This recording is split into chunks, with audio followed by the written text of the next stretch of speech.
जय राधा माधव कुंज बिहारी जय राधा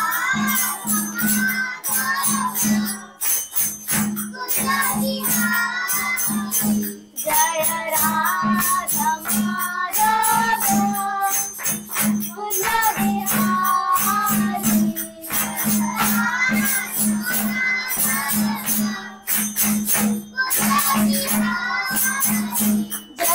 गोपी जन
हरे कृष्णा।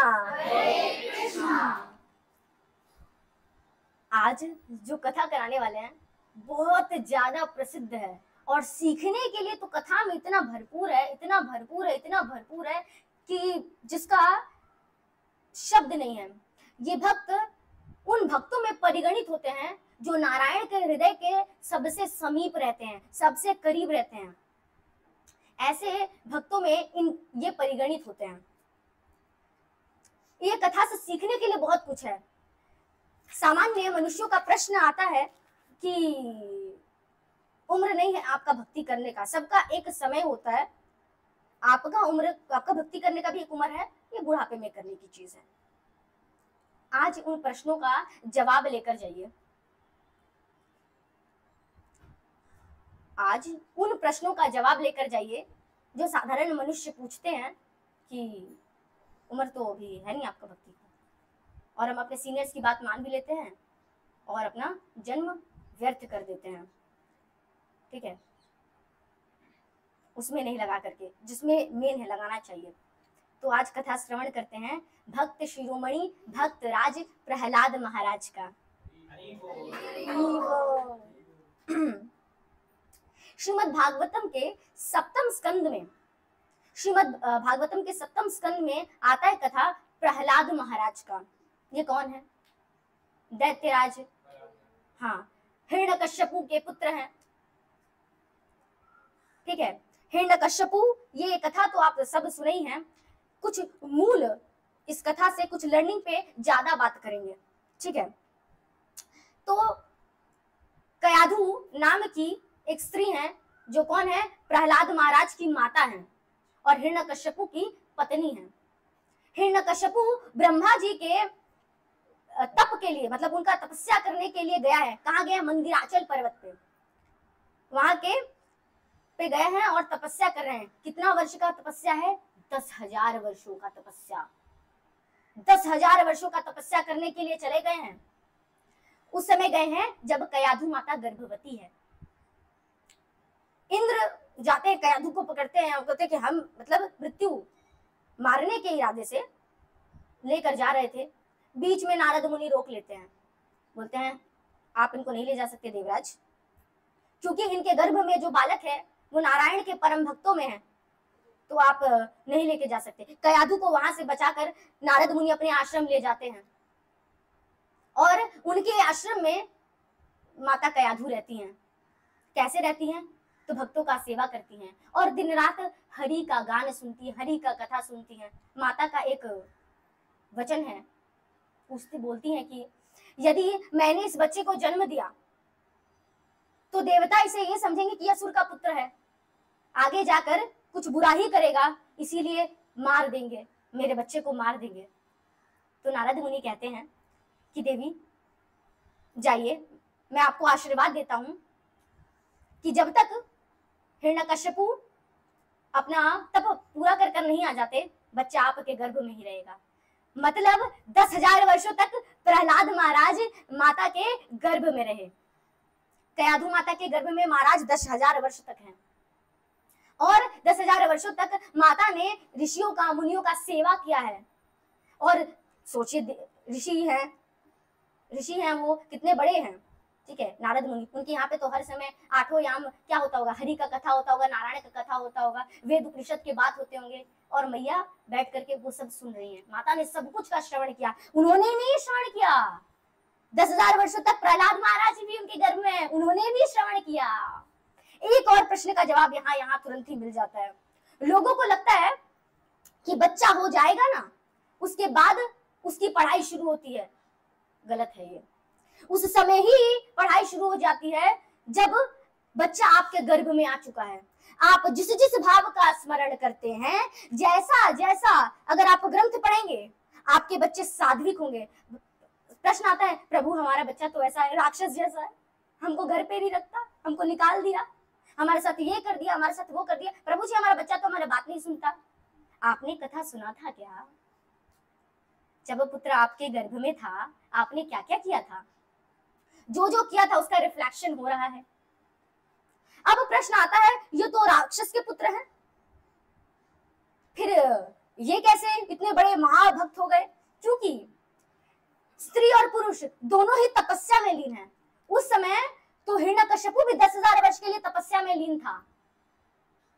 जब कन्या गर्भवती होती है तो वो तपस्या का समय होता है, उस समय तपस्या करना पड़ता है, शुद्ध आचरण करना होता है, शुद्धता से पाठ करना होता है, ग्रंथों का श्रवण करना होता है, कथाओं का श्रवण करना होता है, मंदिर जाना होता है, सत्संग में लीन रहना होता है। इससे पुत्र क्या होगा और पुत्री जो होगी वो भगवान के भक्त होंगे और आपको सद्गति प्रदान करेंगे। कयाधु माता क्या कर रही है? तो ऋषियों का सेवा कर रही है। पिता क्या करे? तो ब्रह्मा जी का उपासना कर रहे हैं। सोचिए हिरण्यकश्यप क्या कर रहे हैं? वो तो प्रार्थना कर रहे हैं ना, तपस्या में लीन है। इसीलिए उनका पुत्र क्या हुआ है? महाभागवत हुए हैं, भक्त शिरोमणि हुए हैं प्रहलाद महाराज। क्या होता है कि समय पूरा हुआ, अब प्रहलाद महाराज पृथ्वी पर अवतरित हो चुके हैं, आ चुके हैं। अब हिरण्यकश्यपु का भी संपन्न हुआ। क्या? तो उन्होंने जो तपस्या कर रहे थे, तपस्या संपन्न हुआ। वरदान में मांगा कि हमको अमर होना है। सभी देव दैत्य यही मांगते हैं और वो तो दैत्यराज है, वो भी यही मांगे कि हमको अमर होना है। ब्रह्मा ने कहा हम खुद अमर नहीं है, जो हम खुद ही नहीं है वो हम आपको कैसे प्रदान करें? तो एक काम करिए, हमको वचनों में बांधते हैं, अपनी मृत्यु को वचनों में बांधते हैं। कैसे? दिन मरू ना रात मरू, नर मारे ना नारी मारे, 12 मास में मरू ना मैं, अस्त्र से मरू ना शस्त्र से मरू। ऐसे ऐसे करके तो भाई लिस्ट बना दिया उन्होंने। ब्रह्मा जी बोले तथास्तु। ये एकमात्र ऐसे राक्षस हैं जिन्होंने इतना भयंकर तरीके से अपनी मृत्यु को बांधा है कि सचमुच लगभग ही अमर ही थे। पर कहते हैं ना, जब नाश मनुष्य पर छाता है, पहले विवेक मर जाता है। इनके साथ भी वही हुआ। किसी से दुष्टता नहीं, शत्रुता नहीं, डायरेक्ट नारायण के भक्त से दुष्टता बोल लिए। अब हिरण्यकश्यपु वरदान प्राप्त कर कर अपने लोक वापस आते, अपने राज्य वापस आते हैं, तो एक छोटा सा नन्हा सा पुत्र है, उसको देखते हैं, बोलते ये कौन है देवी? बोलते आपका ही पुत्र है नाथ, छोड़ कर गए थे, आप ही का पुत्र है। हाँ, अपने पुत्र मोह में आकर उसको गोद में उठाते और बिठाते हैं, छोटे से प्रहलाद महाराज को गोद में, और कहते हैं, तो प्रहलाद महाराज क्या कह रहे हैं पिता के गोद में बैठकर? कह रहे हैं कि संसार एक अंधा कुआं है और हम भेड़ जाल की भांति इसमें गिरे जा रहे हैं। पिताजी, भवबंधन है संसार, इसमें पड़े जा रहे हैं, नारायण को भूल गए हैं, परम भगवान को भूल करके यहाँ लगे हुए हैं। ठीक है, क्या करना चाहिए? तो महाराज बता रहे हैं, छोटे से बालक हैं, बता रहे हैं पिता को कि वन में जाकर के तपस्या करना चाहिए, भगवान के नाम का जप करना चाहिए। जो ही पुत्र का ऐसा बात सुनते हैं, आंख तो लाल हो जाता है और बुलाते हैं गुरुदेव को। बोलते क्या सिखाया इसे, क्या कह रहा है, क्या उटपटांग सिखा दिए? बोलते हैं गलती हो गई लगता है, वापस भेज दीजिए गुरुकुल। 1 साल के लिए फिर जाते हैं महाराज गुरुकुल। 1 साल बाद फिर आए हैं, तो पुत्र तो मोह है, हिरण्यकशिपु सेकंड बार फिर पुत्र को वापस ऐसे लाए सकते। बच्चे छोटे से तो हैं ही, 5 वर्ष के बालक हैं, ऐसे गोद में उठाया बिठाया और पूछते हैं कि पुत्र कोई अच्छी बात बताओ। जो ही शिरोमणि प्रहलाद महाराज ये बात सुनते हैं, कहते हैं पिताश्री, मैं जब भी अच्छी बात बोलता हूँ वो बात आपको अच्छी नहीं लगती है।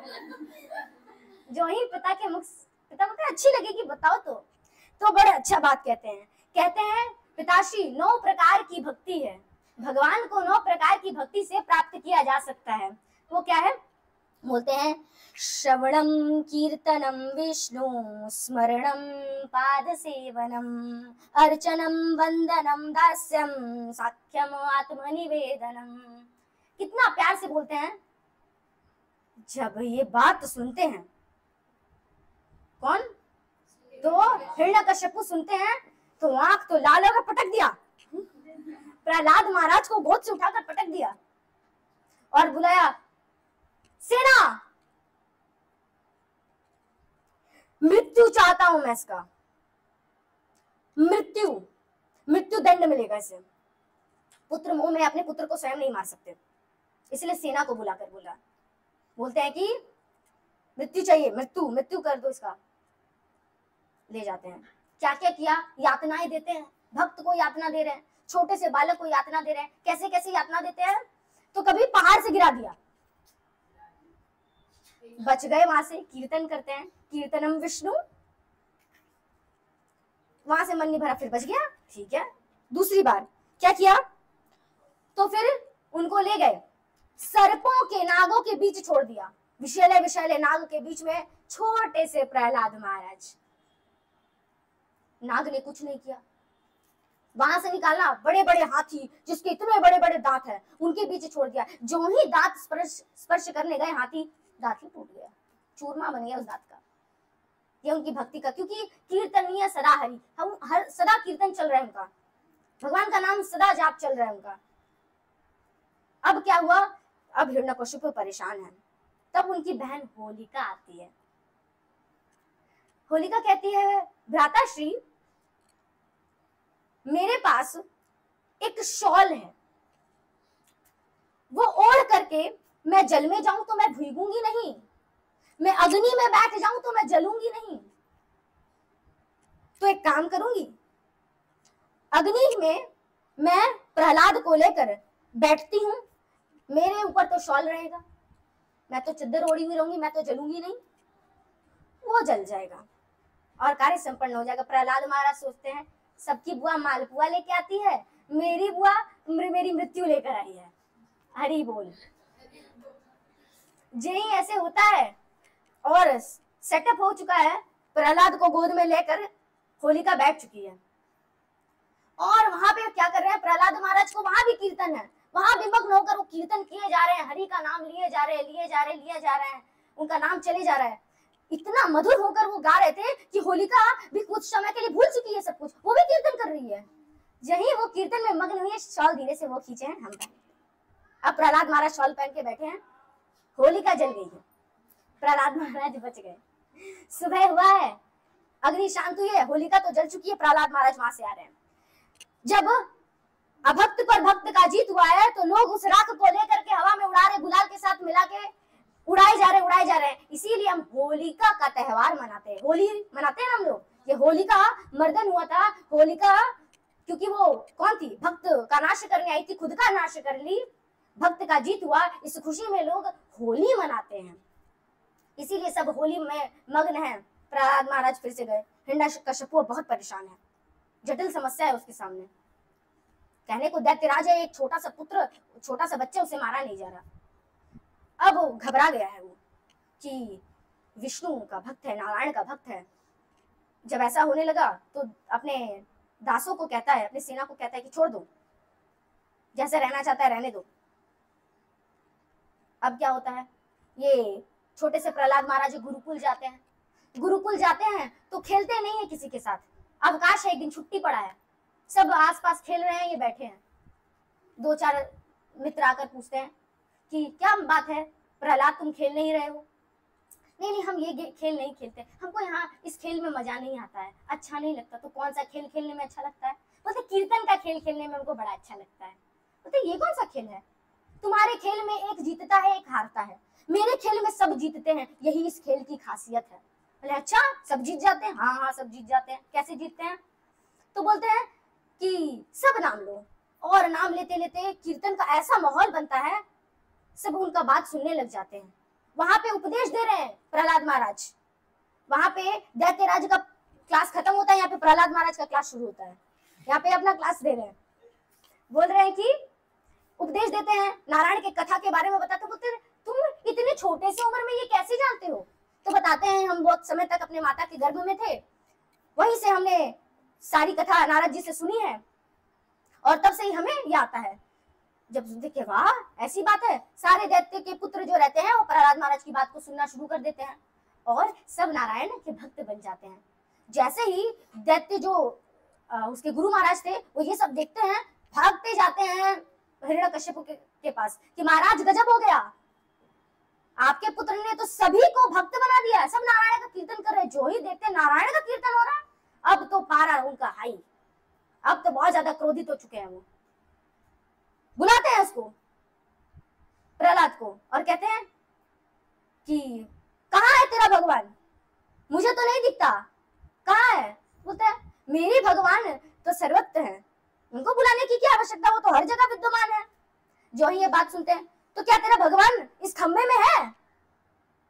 तो बोलता हाँ, मेरा भगवान इस खंबे में है, मुझे तो नहीं दिखता, तुझे दिख रहा है? हाँ, मुझे दिख रहा है, साक्षात मेरे भगवान बैठे हुए हैं, यहीं पे तो है मेरे भगवान, यहीं है, इसमें है मेरे भगवान। तो हिरण्यकश्यपु डर गया है और सोच रहा है विष्णु बड़ा मायावी है, विष्णु बड़ा मायावी है, इसे दिख रहा है, मुझे नहीं दिख रहा। तो एक मुष्टक प्रहार करने जाता है उस खंबे पे। जो ही एक प्रहार करता है, खंबा टुकड़े में बट जाता है, और वहां से प्रकट होते हैं नरसिंह देव। तो बोलिए लक्ष्मी नरसिंह देव भगवान की जय। तो भगवान प्रकट हो चुके हैं। जैसे ही भगवान प्रकट होते हैं, हिरण्यकश्यपु डोल गया कि भगवान इतना जोर से हुंकार करते हैं कि पृथ्वी डोल जाती है। भगवान का स्वरूप देखकर ब्रह्मा हिल गए। वहां देवता लोग, सोचिए ब्रह्मा हिल गए हैं, जो सतलोक में निवास करते हैं वो ब्रह्मलोक में है, वो हिल गए, तो देवता लोगों का क्या हाल हुआ होगा? सबके सब डर गए हैं कि भगवान कैसा रूप लेकर आए हैं। हिरण्यकश्यपु देखता है और बोलता है ये नर है, आधा शरीर नर का है, आधा शरीर सिंह का है, ये कैसा है? ब्रह्मा के 84 लाख योनि में तो ऐसा योनि नहीं है, ऐसा योनि तो नहीं है। नर है उनकी योनि में और सिंह है उनकी योनि में, ये नरसिंह भगवान ऐसा रूप में प्रकट होते हैं। भगवान का अब लोग का प्रश्न आता है, भगवान नरसिंह ही बनकर क्यों आए? कुछ और रूप भी ले सकते थे, यही रूप क्यों? तो भगवान ने ये रूप इसलिए लिया क्योंकि जब भी भगवान प्रहलाद महाराज का स्मरण करते थे तो हृदय बहुत कोमल हो जाता था, तो नर थे। और जय ही वो पापी हिरण्यकश्यपु का स्मरण आता तो भगवान सिंह जैसे हो जाते थे कि खत्म ही कर दे इसको आज हम। तो सिंह, तो ये दोनों जब मिल गए तो नरसिंह अवतार हो गया भगवान का। जो ही भगवान नरसिंह अवतार लेकर आते हैं, और भगवान बहुत क्रोध में है, बड़ी है, शॉर्ट करते हैं। आए हैं भगवान और हिरण्यकश्यपु को बोले हैं हिरण्यकशिपु देखकर बहुत घबरा गया, क्योंकि समझ गया कि काल है सामने, क्योंकि भाई 84 लाख योनि में तो ये नहीं आता है। भगवान उसको घसीटते हैं, पकड़ के ले जाते हैं दरवाजे के पास, और ऐसे जंगा पे रख दिया है इसको, और हाथ को कस करके बांध दिया, क्योंकि क्या करना है, ऑपरेशन करना है इसका। हाँ, थोड़ा सा इधर उधर हो गया तो पेट का ऑपरेशन खराब हो जाएगा, ऑपरेशन को ठीक से करना है ना। भगवान स्मरण दिलाते हैं। तो हिरण्यकश्यपु क्या वरदान था, दिन मरेगा रात ना रात मरेगा, दिन भी नहीं है रात भी नहीं है, नर से नहीं मरेगा तू, नारी से भी नहीं मरेगा, नर भी नहीं हूं नारी भी नहीं हूं, नरसिंह हूं, अस्त्र से नहीं मरेगा शस्त्र से नहीं मरेगा, कोई बात नहीं, देख नख से तू मरेगा, आजा। ये भगवान ने जंघा पे रखा, ऐसे फाड़ दिया भगवान ने इसको। क्रोध में भगवान इतना ज्यादा क्रोध में पड़ गए, मेरे भक्त के साथ ऐसा व्यवहार, मेरे प्रहलाद के साथ ऐसा व्यवहार। अतड़ी निकाला भगवान ने, उसके सारे अंदर के चीजों को निकाल, भगवान ने माला बना के पहन लिया। अब तो देवता थर्राए और भागे, बस अब तो नाथ का क्रोध कौन बचाए। देवता जाते हैं, स्तुति करते हैं, नाथ चुप नहीं, और नाथ इतना क्रोध में है, भगवान की आंखें लाल हो चुकी हैं, जो फाड़ा है खून पड़ चुका है चेहरे पर, और दोनों नखून, दोनों हाथ रक्त से सने हुए। जब यही रूप देखते हैं, सब दौड़े दौड़े जाते हैं ब्रह्मा के पास, बोलते हैं हमसे तो नहीं होगा शिव जी, हमसे तो नहीं होगा। कौन? सब जाते हैं लक्ष्मी जी के पास, बोलते हैं लक्ष्मी जी करेंगी कुछ। जो ही जाती है लक्ष्मी जी, आती है बड़े प्रेम से, आती हैं सुंदर सुंदर रूप से, स्वामिनी आ रही हैं कि प्रभु, जो ही प्रभु हुंकार भरते हैं, लक्ष्मी जी उल्टे पैर सीधे वैकुंठ ना। प्रभु का अनन्य रूप देखा, ऐसा रूप नहीं देखा, नाथ का बहुत रूप देखा है, ऐसे नहीं, हमसे तो नहीं है मानेंगे ना। अब ब्रह्मा जी बोले कि जिसके लिए भगवान ने अवतार लिया अब वही जाएंगे। तो प्रहलाद महाराज कोने में, छोटे से प्रहलाद महाराज है हमारे, साइड में थे, उनको बोला जाने के लिए। अब प्रहलाद महाराज छोटे छोटे चरण लेकर के महाराज ठाकुर जी के सामने जाते हैं, और जो ही जाते हैं और प्रणाम करते हैं। भगवान जैसे ही देखते हैं, क्योंकि भगवान भक्त वत्सल हैं, जो ही भक्त को देखा प्रणाम करते हुए, क्रोध शांत हो गया, भगवान शीतल पड़ गए, और उनको उठाकर गोद में बिठा लिया। गोद में बिठा करके भगवान कहते हैं कि मांगो, कुछ चाहते हो, हम देना चाहते हैं। महाराज कहते हैं कि आपका दर्शन हो गया और कुछ नहीं चाहिए, आप आ गए साक्षात, अब और क्या चाहिएगा, कुछ नहीं चाहिए। एक गोपनीय बात, एक गोपनीय बात है। भगवान पूछते हैं, नरसिंह देव पूछ रहे हैं प्रहलाद महाराज से, हमको देखकर डर लग रहा है क्या? प्रहलाद महाराज कहते हैं नहीं प्रभु। बोलते हैं सब डर गए, तुम डरे नहीं? बोलते हैं नाथ, मैं आपके मुख को देख ही नहीं रहा, यदि मुख को देखूंगा तो डरूंगा ना, मैं तो आपके चरण को निहार रहा हूँ स्वामी, तब से मेरा नेत्र तो आपके चरणों में ही है। इससे प्रहलाद महाराज एक बात बताते हैं कि भगवान का फोकस ही कहीं करना है तो चरणों पर करो। जो चरणों में फोकस करता है, वो भगवान हो चाहे भगवान के भक्त हो, जिनका चरणों पे फोकस है वो उतर जाता है। मुखार बिंदु को नहीं, चरणार बिंदु को निहारा उन्होंने। निहारते हैं और कहते हैं कि जो भी आपके चरण कमल का आसरा लेता है ना नाथ, कौन बोल रहे? प्रहलाद महाराज बोल रहे कि जो भी आपके चरण कमल की छत्र छाया लेता है, माया उसका कुछ नहीं कर सकती, वो सदा आपके द्वारा संरक्षित है, क्योंकि आप उसके हैं और वो आपका है। भगवान के बड़े बड़े हाथ हैं। अब प्रहलाद महाराज कितनी छोटी से हाथ है, 5 वर्ष के ना, कितने बड़ा हुआ, इतना छोटा है। अपना हाथ को खोलते हैं, ठाकुर के हाथ में ऐसे हाथ रखते हैं और कहते हैं भगवान एक काम करेंगे? हाँ कहो। मेरी हाथ की रेखाएं देखिए तो। बोलते क्या देखना है? देखिए कि मेरा आपके प्रति निष्काम दास्य भक्ति कब होगा, कब मेरी भक्ति आपके प्रति और बढ़ जाएगी और प्रचंड हो जाएगी। भगवान के नेत्र सजल हो गए, नेत्र में आंसू भर गए भगवान के। बोलते आह प्रहलाद, तेरे लिए मैं स्वयं आ गया, और भी कोई वजह है क्या मुझे यहाँ बुलाने का? मैं तो साक्षात तेरे पास आ गई, तो तेरी भक्ति ही है। पुत्र मुझे क्षमा कर देना। भगवान माफी मांग रहे हैं यहाँ पे। भगवान बोल रहे हैं मुझे क्षमा कर देना प्रहलाद, अगर मैं आने में देर हो गया हो तो मुझे क्षमा कर देना। तेरे इतने बुलाने पे मैं आया, कहीं मैं देर तो नहीं हो गया? इसलिए भगवान क्षमा मांग रहे हैं उनसे। ये प्रहलाद महाराज की प्रचंड भक्ति है। ऐसे भक्त हैं प्रहलाद महाराज, भगवान की इस तरह स्तुति करते हैं वो, और कहते हैं कि जो भी भगवान के नाम का गुणगान करता है वो क्या करता है, स्वयं को उससे ज्यादा कोई भाग्यशाली नहीं है। वो जिसके साथ बैठेगा वो लोग भी उसके साथ भाग्यशाली हो जाते हैं। ऐसी अनन्य भक्ति है हमारे प्रहलाद महाराज की। छोटे से प्रहलाद महाराज है, बहुत सुंदर उनका सीख है जो हम यहाँ पे रखेंगे। आपके लिए क्या है, आपको क्या लेना चाहिए? तो प्रहलाद महाराज 9 प्रकार की भक्ति जो बता रहे थे ना, उसमें उन्होंने क्या कहा था? 9 प्रकार की भक्ति में बताया था, श्रवणम कीर्तनम विष्णु, स्मरणम पाद सेवनम, अर्चनम वंदनम दास्यम, साख्यम आत्मनिवेदनम। अर्थ है कि 7 प्रकार की भक्ति हम करते हैं, 2 प्रकार की भक्ति भगवान हमें स्वयं दे देते हैं। 7 प्रकार की भक्ति क्या है? सबसे पहला तो है सुनो। उनकी माता ने सुना, कयाधु माता ने सुना जब पुत्र प्रहलाद गर्भ में थे। उनकी शिक्षा दीक्षा वहीं से शुरू थी। हमारी शिक्षा दीक्षा भी उसी समय से शुरू हो जाती है जब हम गर्भ में होते हैं। उनकी शिक्षा वहीं शुरू है। श्रवणम कीर्तनम विष्णु। लोग को लगता है कीर्तन का मतलब होता है वो मंजीरा बजाते हैं ना और मृदंग बजाते हैं, तो बस वही तक है। ना ना ना, कीर्तन का गान मतलब सदा हरि के का गुणगान करना ही कीर्तन है। उनका कथा करना, उनका गान करना, चरित्र पर बोलना और नाम लेते रहना, यही कीर्तन है। ठीक है। और बहुत लोगों को लगता है कि जो मंजीरा बजाते हैं ना, लोग मंजीरा बजाते हैं और मृदंग बजाते हैं, ये 2 मंजीरा भी भगवान के भक्त है ना। तो क्या कहते हैं, सुनिए, कहते हैं मंजीरा, जब आप लोग बोलेंगे ना मंजीरा मंजीरा मंजीरा मंजीरा, तो राम राम का ध्वनि आता है इससे। और दूसरा मृदंग, तो मंजीरा बजाने से राम का ध्वनि आता है, तो जो आप लोग करते हैं वो सेवा है, साक्षात बलराम है।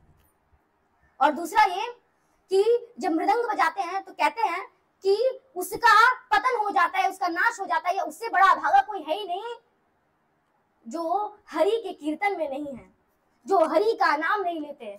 मृदंग उनको सीख देता है कि उनसे बड़ा अभागा कोई नहीं है। तो हमसे बड़ा सौभाग्य किसी का नहीं है, क्योंकि हम लोग यहाँ पे हैं और श्रीमद् भागवतम का कथा सुन रहे हैं। श्रीमद् भागवतम, मृत्यु पर भी विजय देने वाला ये वो ग्रंथ है। परीक्षित महाराज को क्या था? यही ना था, 7 दिन में मृत्यु का श्राप था। किसका स्मरण किया, किनका सुना? तो भक्त से सुना। क्या सुना? तो श्रीमद् भागवतम सुना और परम कल्याण, परम पद को प्राप्त हुए। ये है। फिर आते हैं स्मरणम, भगवान को सदा स्मरण करते रहिए। आप भक्ति में कितने ऊंचे हैं, मेरे प्रभु का बताते हैं कि आप भक्ति में कितने ऊंचे हैं, ये तब पता चलता है कितना बार आप भगवान का स्मरण करते हैं। आपके स्मरण में नारायण कितनी बार है, ये आपके भक्ति को बताता है। फिर है पाद सेवनम, ये स्वयं नहीं मिलता। अपने चरणों का वंदना ठाकुर तभी देते हैं जब वो स्वयं देना चाहते हैं। ये कृपा से प्राप्त होता है, नाथ का कृपा और उनके भक्तों के कृपा से मिलता है। और है अर्चनम, भगवान को पुष्प चढ़ाना। पत्रम पुष्पम फलम तोयम, चढ़ाते हैं ना हम लोग ठाकुर जी को, तो ये अर्चनम। वंदनम, उनकी स्तुति करना, ये सब हमारे हाथ में है। ठीक है। दास्यम, भगवान का दास रूप में सेवा करना, ये भी हमारे हाथ में है। क्या हाथ में नहीं है? तो साख्यम, भगवान के फ्रेंड नहीं बन सकते। अपनी इच्छा से बन सकते हैं क्या? जब तक भगवान नहीं चाहेंगे तो संभव नहीं है। इसके लिए प्रचंड भक्ति लगती है। आप 7 प्रकार की भक्ति को बहुत अच्छे से करते हैं तो भगवान ये 2 भक्ति आपको दे देते हैं। आत्मनिवेदनम, भगवान से निवेदन करिए। अपना जो कुछ भी है कहना है, जो कुछ भी, दुनिया से शिकायत नहीं रखना होता है। यहाँ कुछ नहीं बताना होता है, वहां सब कुछ बताना होता है। माधव से कहना होता है, राघव से कहना होता है। ये 7 प्रकार की भक्ति है जिनका वर्णन प्रहलाद महाराज करते हैं। आप अपने पूर्वज को 21 पीढ़ी को उतार सकते हैं। कौन कहते हैं? नरसिंह देव कह रहे हैं कि प्रहलाद महाराज बहुत सुंदर सा छोटा सा विनती रखे भगवान के चरणों में कि नाथ कृपा करके वो मेरे पिता है, मैं उनका पुत्र हूँ, उनको सदगति दीजिएगा। महाराज का जैसे ही सदगति का बात करते हैं महाराज, तो कहते हैं कि इसका सदगति तो अवश्य ही होगा, तुम्हारी 21 पीढ़ी का उद्धार हो जाएगा, तुम जैसे भक्त जो यहाँ जन्मे हैं। अगर हम भक्त बनते हैं तो अपना पीढ़ी नहीं, जो आया उसका पीढ़ी नहीं, 21 पीढ़ी को तार देते हैं, हमारा सौभाग्य। हम खुद तो बेनिफिट लेते ही हैं, साथ में 21 पीढ़ी 20 पीढ़ी को और दे देते हैं। कितना अच्छा बात है, 21 पीढ़ी तर जाता है। ये भगवान का कृपा है जो भगवान बताते हैं प्रहलाद महाराज को, तो 21 पीढ़ी तर जाता है। और क्या होता है कि सदैव माता पिता को धर्म का आचरण करना चाहिए। जब माता पिता धर्म का आचरण करते हैं तो पिता धर्मात्मा ही उत्पन्न होता है।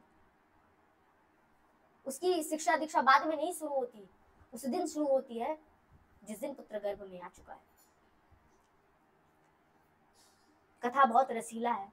आप कथा तो वैसे बहुत विस्तार पूर्वक है, बहुत बड़ा कथा है, बहुत शॉर्ट में हम बताए हैं। आपके लिए क्या है, ये 9 प्रकार की जो भक्ति बताए हैं ना, उसमें से 7 प्रकार की भक्ति आपको करनी है। आज से शुरू हो जाइए, भक्त का संग कीजिए, बहुत ज्यादा कीजिए, और भगवान की कीर्ति का गान कीजिए, बार बार कीजिए। इससे क्या होगा, आपकी जन्म मृत्यु जरा व्याधि का चक्र तो छूट ही जाएगा। अपने लिए तो परम गति है ही, साथ में अपनी 21 पीढ़ियों के लिए भी परम गति है। हम पर बहुत बड़ी जिम्मेदारी है। हम यहाँ के नहीं हैं, हमारा धाम तो वहां है। यहाँ आसक्ति है, मोह है। कहते हैं ना कि हरेर नाम एव ही केवलम, कलौ नास्ते नास्ते नास्ते गतिर अन्यथा। केवल हरि का नाम तारेगा, केवल। उन्होंने भी भगवान का नाम ही लिया है, तर गए। आप भी लीजिए, तर जाएंगे। हरे कृष्णा।